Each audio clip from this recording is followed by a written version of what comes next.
One day, a strange rumor spread across the village. People whispered that a ghost appears in the forest at night. The streets echoed with fear, children were terrified, but Abdullah and Fatima were confused. Abdullah whispered, "Mother said there are no ghosts, only whispers of Shaytaan." "We must trust Allah," Fatima, still nervous, asked. "Is that really true, Abdullah? Should we trust Allah no matter what?" Curious and brave, the two of them walked toward the edge of the forest as sunset. The sun was sinking, the evening breeze was cold, and the shadows of the trees grew longer and darker.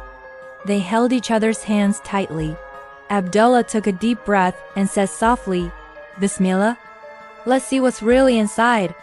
As they stepped forward, suddenly a terrifying sound echoed from deep inside the forest. Fatima trembled. Abdullah immediately recited, "A'uzubillah min ash-shaytanir-rajim." "Is that a ghost?" Fatima whispered. To their surprise, the sound stopped immediately. A few steps ahead, they saw a huge old tree shaking strangely. Fatima panicked. "Abdullah, that's a ghost." "Don't be scared, Fatima," Abdullah said calmly. "Allah protects us." "Let's check." They walked closer and realized it was only a mischievous monkey swinging on the branches, casting creepy moving shadows. They both laughed softly. They continued deeper into the silent forest. Only the sound of rustling leaves surrounded them. Suddenly, two glowing eyes appeared from the bushes. Fatima quickly hid behind Abdullah. "Don't worry," he whispered. "It must be some animal." A moment later, an owl fluttered out and flew past them silently. Fatima jumped, but Abdullah smiled. Their path was blocked by a fallen tree. Abdullah said, "Bismillah," then carefully helped Fatima climb over it. Further ahead, the reflection of the moon danced on a small pool of water, forming ghost-like shapes. Abdullah laughed gently. "This is only water and light, not a ghost." Fatima finally smiled too. "We were really scared for no reason." As they walked on, the grass suddenly shook and a small fox appeared. Fatima gasped, but Abdullah immediately recited a dua. The fox stared at them for a moment, then ran away. Fatima sighed in relief. A little farther, they saw glowing mushrooms lighting up the darkness with soft magical colors. "Subhanallah," Fatima whispered. "They're beautiful. Look at Allah's signs everywhere," Abdullah replied. They reached a small flowing river. The moonlight danced over the water, creating moving shadows. Fatima slipped, but Abdullah caught her hand instantly.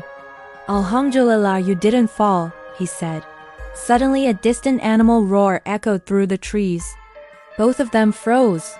"What was that?" Fatima whispered, shaking. "Probably some big animal," Abdullah replied calmly. "Keep walking, we're not alone. Allah is with us." On their way, they found an old lantern lying on the ground, as if untouched for years. "Maybe it belonged to a traveler," Abdullah said. Using the lantern's faint glow, a hidden path became visible. They read, "Bismillah" again and stepped onto it slowly. Animal footprints marked the path as they walked. Then, hundreds of fireflies surrounded them, lighting up the darkness like stars fallen to earth. The moment was so beautiful they stood silently in awe. Finally, they reached a peaceful clearing. The quiet air made Fatima breathe deeply in comfort. Abdullah smiled and said, "See, Fatima, things are not always as scary as they seem. Shaytaan only tries to fill our hearts with fear, but Allah is our protector." Fatima nodded softly. "Yes, I understand now." Morning light began to rise. Birds chirped. They returned to the village, and everyone was shocked to see them safe. "How did you survive the forest at night?" people asked. Abdullah and Fatima simply smiled and said, "We went with Allah's protection, and He safely brought us back." For more stories like this, they said with a smile, don't forget to subscribe to Farzeen Islamic Stories.